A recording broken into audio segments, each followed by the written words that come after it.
חברתי זהבה גלאון, חבריי הצעירים, תנועות הנוער, הנוער העובד והשומר הצעיר שנמצאים כאן איתנו, קהל נכבד, זו הפעם ה-25 שאני פה.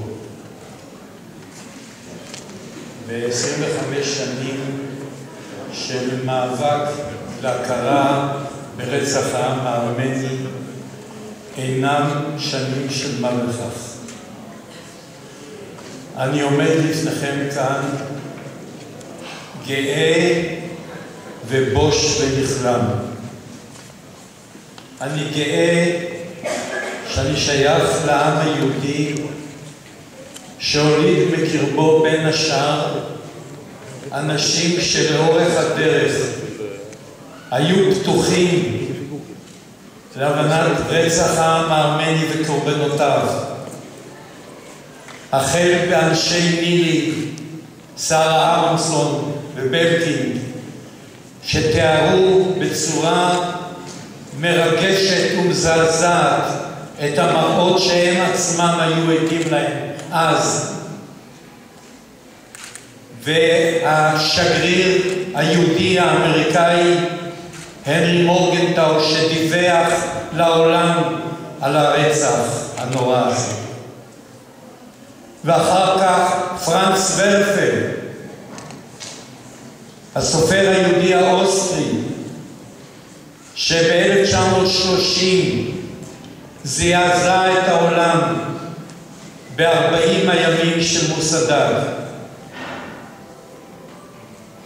ולאורך הדרך היו אנשים נוספים מקרב בני עמי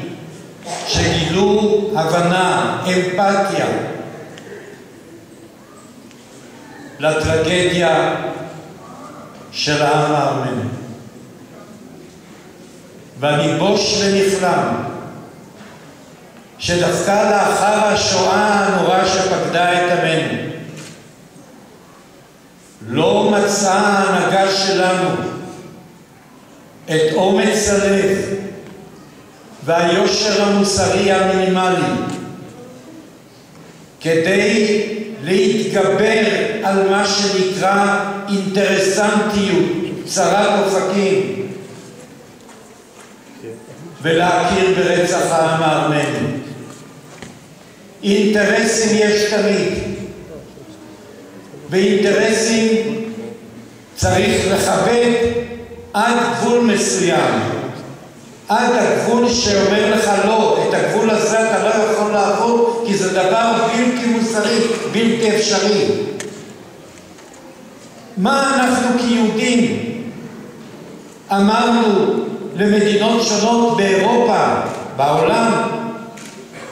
ב-1945 אחרי מלחמת העולם השנייה, כאשר שרידי השואה התדפקו על השערים של הארץ הזאת והשלטונות הבריטים רדפו את הספינות של המעפילים בים התיכון ודרשנו סולידריות